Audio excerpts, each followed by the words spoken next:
The following story has been brought to you by StoriesToInspire.org. There's a man I know well who's very, how do I say it? This man has a strong conviction to Hashem. He's a member of our community. He's a wonderful person. It wasn't always like this at all. But in the last number of years, he has a strong conviction and commitment to Hashem.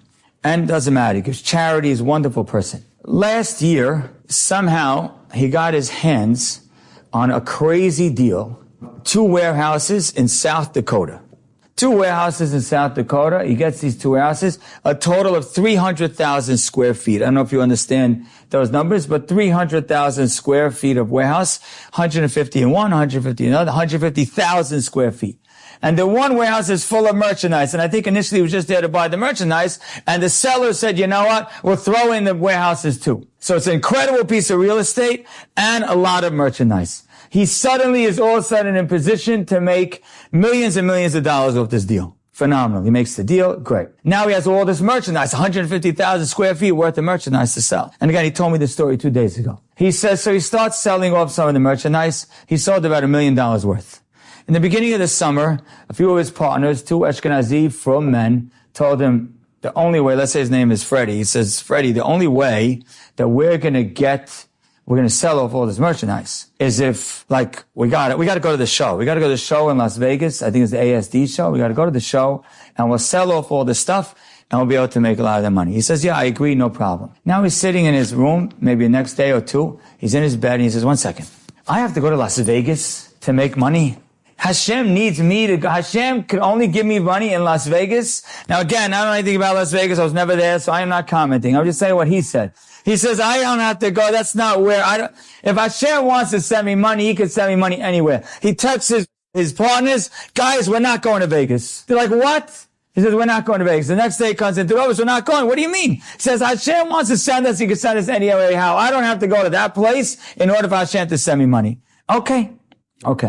About a week later, someone calls him up, one of his workers, and says, there was just a tornado in South Dakota, and the tornado blew off the roof of the warehouse for Walgreens. So Walgreens, they don't have a place to put their stuff. He says, I have a little bit of space in the warehouse that has all that merchandise, a little bit of space. Tell them they could use it for a little while. 3 days later, Walgreens goes back and says, no, we don't want the warehouse with the stuff. We want the warehouse that's empty.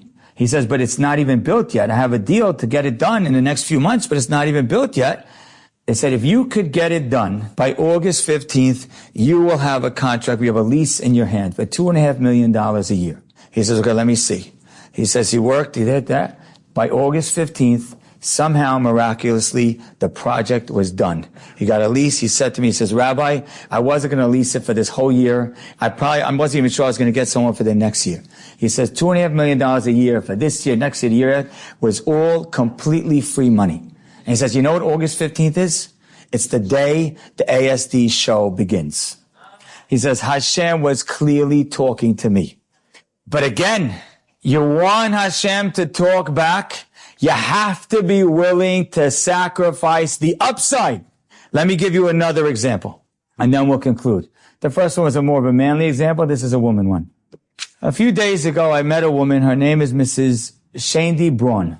Mrs. Shandy Braun has a company, a wig company, called Sari Wigs. I don't know if you've heard of it. It's called Sari Wigs. She lives in Lakewood. So anyhow, I made a speech in Lakewood. And she came over to me after the speech and she says, you know, Rabbi, I listen to your classes all the time. Phenomenal. She says, let me tell you my little story. She says, 14 months ago, you spoke at an event called Nikadesh. I said, I remember. That was the event. I mentioned it here. 25,000 women in the Prudential Center talking about technology. She says, I'll tell you the truth. It really wasn't my type of event to go to. I'm not that yeshivish. I'm not really like that. She says, but my daughter is in seminary. I wanted to support her. So I went with my daughter to the event. She says, and you were the opening speech at the event. I says, of course I remember. She says, and your speech somehow hit me. I don't know what, there was a line you said that hit me. How are my kids going to remember me? We remember our grandmas with Tehillim in their hand. Our children and grandchildren are going to remember us with phones in our hands. She says, you said that one line, it hit me. She said, the next day, I went on my Instagram account. She says, Rabbi, I have 40,000 followers. That's how I market all of my wigs. So I went on my Instagram account and I made a post. And I said, I am now leaving Instagram. not an Insta break, Insta goodbye. I'm done because I want to spend more time with my family. I want to spend more time on the Emet and more time on Kedusha, and Hashem is the source of the blessing. I said, I remember that story because every religious newspaper had a picture of your post because it was a huge story that someone, a religious woman has 40,000 followers. It's not so easy to get, that someone's willing to give up. That's the whole marketing of your business. I don't want to tell her, if she would have asked me, I'm not sure if I would have told her to do so. She put the post and she said, I'm getting off of Instagram completely. It's not for me. I said, okay, so now here comes the big question. How has business been in the last 14 months? She says, Rabbi, you want to know the truth? It's unimaginably good.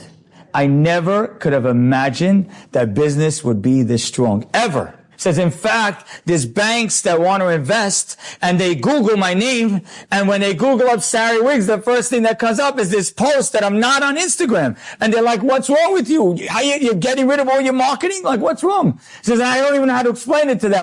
Jewish, I'm religious, my family, my values. So I don't know how to explain it. Said, but I made that decision and Hashem supported it.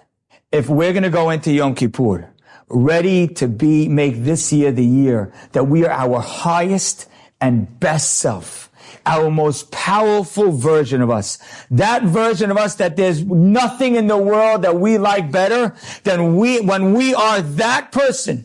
It's going to happen not just when we think or overthink. It's going to happen when we're willing to take that second step and put the seed in the ground and nurture that seed. And if we nurture that seed and we make the decision with its fullest force, willing to let go even on the upside of whatever things we do wrong, once we're willing to really decide, then Bezrat Hashem, this will be the year that Hashem will make the seed grow to an incredible tree.